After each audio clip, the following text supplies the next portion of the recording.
So when you can't race your drag cars because it's raining or snowing outside, and I can't use my telescopes because it's raining and snowing outside, that means it's time to dip into the wonderful world of FPV quads.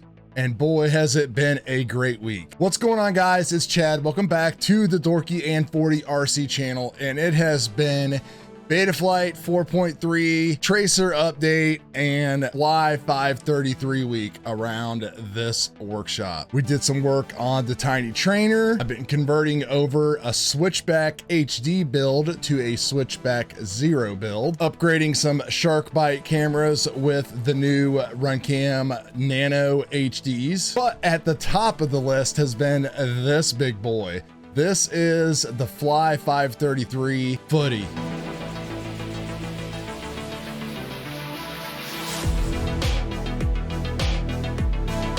This is it right here. This is Evan and Armando's take on a cinema-like freestyle frame. I ordered this about a month ago and it just showed up recently because I was waiting on cameras to come in stock. Really awesome frame right off the bat because two reasons. 533 has never let me down. All their stuff has just been awesome.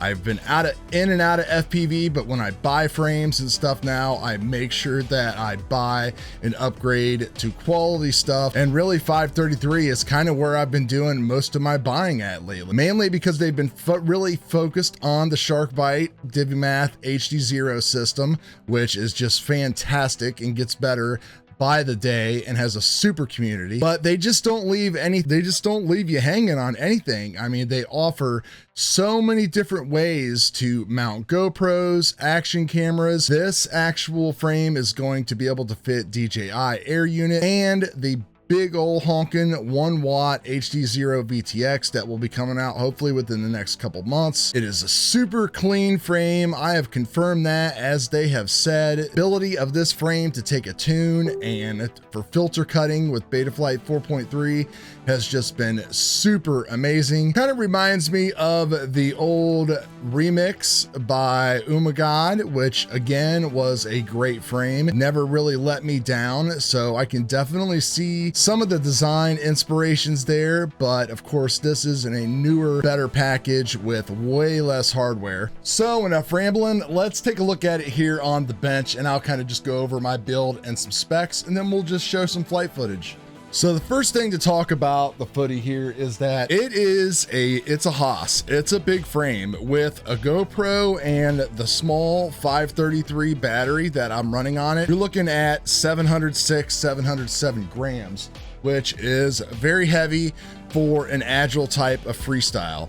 So this thing is definitely made more for cinema type of flying. Again, the big reason why I purchased it was 533. It just makes awesome stuff.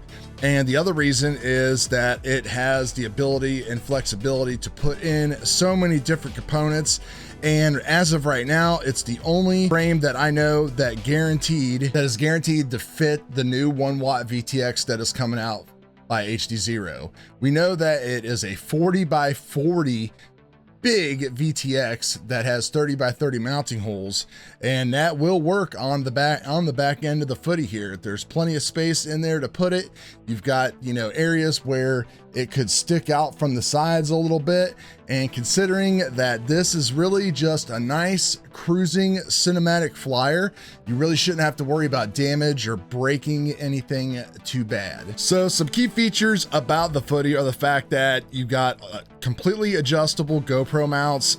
You can get them with prongs, you can get a flat mount like I have and use a Velcro strap. You can also take this thing and actually flip it upside down and run it in this configuration with your motors on top, and Evan basically says that it performs just like a small version of the DRL Racer 4 or a larger tiny trainer. So another cool feature that this baby has is this injected molded bottom piece here. You really can't call it a canopy because it doesn't really swing up by itself. Not that I've been able to figure out yet. It seems to would have been a little bit better to get towards the actual stack and components. Instead, it seems like you do have to undo both of these side plates here if you want to get inside and make some changes, which isn't a huge big of a deal. Landing on concrete, I am starting to get it scuffed up already. It's too wet to land in the grass. Maybe I'll stick a landing pad out there. No big deal. I am rocking the Talon Stack F7 in there and the Cadex Vista unit in the back. And then of course I've got a VAS antenna for that. GoPro Hero 8, and I've been trying different batteries and stuff to see what works and what fits to get me the right amount of flight time and still keep things as maneuverable as possible. But yeah, other than that, really great quality. Everything went together great. Evan's video was just fantastic as far as the walkthrough to go through everything. And we'll just be making some refinements to this thing over the next couple weeks as I keep flying it more and more. So speaking of flying, there's actually a break in the weather right now, and I've been working on just a bass tune on this, playing a lot with RC smoothing and dynamic idle. When it comes to PIDs, I've really just increased the master multiplier up to about 1.5. My filters are like super cut and almost non-existent. This thing will take as little filtering as possible, which is just amazing. My black box logs did show a little bit of information in there, but that could all be here or there. The most important thing to me is just how it performs, how things look in the video, and my after gyro scaled, which looks clean as a whistle, just like every other Betaflight does now. One thing that is awesome is I have upgraded to the nightly build of the Betaflight Lua. So since I'm running DJI FPV on here, I'm able to make the slider adjustments right here on the Mambo remote or with my Tango 2, which is just awesome that you don't have to hook up to a laptop to do that kind of tuning if you want to stick with the slider. They've got everything built into this Lua. It deserves a closer look, and I'll probably do a little video on that down the road. So let's get out and fly this thing, and I'll get you guys a little bit of footage to take a look at. So first off, this thing, like I said, really takes a tune. No gyro filtering except for the dynamic notch filters. I've got a D-term filter set up at a biquad running from 80 to 200, and that's it.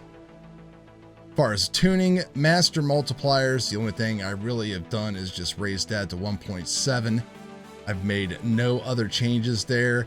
Been playing a lot with dynamic idle. I think I am at like 35, which would be 3,500 RPMs, I believe. The big thing with this is trying to figure out what I want to do with a combination of rates and the scaling in the receivers tab on your RC smoothing, which is a big improvement in Betaflight 4.3, but you can't overdo it. The recommendations that I've seen have been anywhere from 50 to 60, maybe for cinematic type of quads. Seems a little stiff at 50 and 60. I've also heard Chris Thompson talk about running at 50 and 60 for faster systems anyway. Since I'm using Tracer here, don't really know how I feel about all that. I think I settled right now on a value of 35 combined with my rates, with a little bit of expo thrown in there. But you can see just from the stability that there's just no shaking, no vibrations or nothing inside the GoPro. Of course, there's no stabilization on anything like that. This is all raw cut video with just some slight color grade. I'm sure you'll see my perky jerks in here. I've been still going back and forth between Tango 2 and Mambo and Ripsticks and Crown Jewels. So between that and taking some breaks here and there, trying to get your thrill back on the sticks and get your skills back is a little bit challenging. Now just kind of doing some close-in stuff, a little bit tighter and faster. It'll handle it. It wasn't kind of my favorite kind of flying, just because I definitely was on the gas a little bit more than I would like to be. Definitely can do it, but it's just not what this frame is designed for. I would really love for FIVE33 to come out with something that is a little bit lighter and a little bit more nimble. Until then, I'll just keep freestyling my HD0 or my Switchback HD. So guys, what do you think? I am totally sold. Cannot wait to try this with that big 1 watt VTX. It's so hard to see any kind of tuning or flying problems when you've got that variable latency stuttering with DJI. Of course, it's great to just be able to fly like that, uninhibited by anything. Perfect control link, perfect video link, but man, it sure will be nice to be flying with something that's got that fast, consistent latency. If you made it this far in the video, I really appreciate it. Give me a thumbs up or a thumbs down. Drop a comment. There's going to be more content coming with FPV. I got it all lined up for the next couple weeks. We'll see you guys later. Peace.